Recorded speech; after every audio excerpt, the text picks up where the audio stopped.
You're one of the founders of Code Pink. When did you start it? 2002, right before the invasion of Iraq. It was me and Jody Evans, and it was to try to stop the U.S. invasion of Iraq by mobilizing lots of people. The color pink came from the Bush's color-coded alert system. Now, the idea behind Code Pink is that feminine energy is peaceful. Is one of the ideas. You don't support Hillary Clinton at all, right? Am I right? We don't think Hillary Clinton is a true feminist in the sense that she has supported so many military interventions, and we think that real feminism is one that always tries to seek nonviolent solutions to problems. And we don't think even when she was the nation's top diplomat as Secretary of State, she really used diplomacy as the first, second, and the third option. Now, you've recently been talking about things like grow your local peace economy. What does that mean?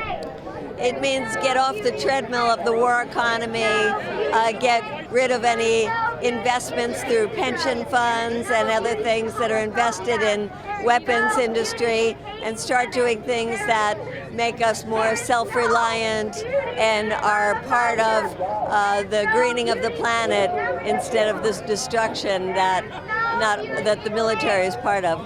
Now, you guys come from a 60s ideology. I know Jody worked for Governor Brown. Were you an activist before you started Code Pink?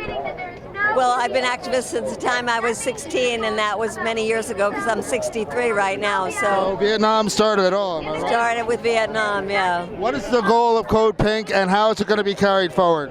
Well, we want to address the issue of the bloated military budget and try to redirect some of that money into college education, into health care for all, into confronting the green climate crisis. And we also want U.S. foreign policy to reflect the morals that we have. For example, I just wrote a book on Saudi Arabia questioning why the U.S. has this ally that is spreading extremism around the world.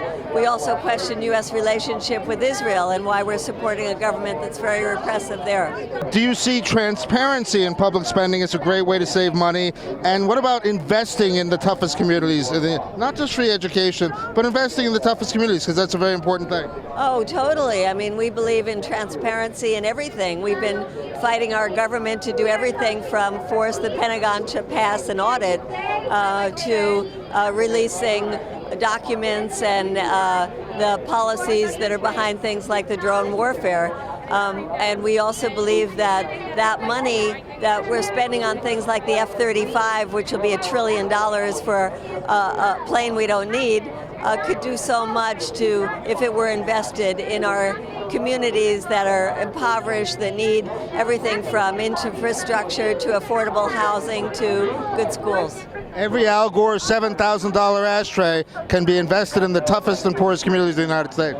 Yeah, or you could take the $400,000 helmet for the F-35 and do a lot with that. Thank you so much. This is an honor. Thank you. My pleasure.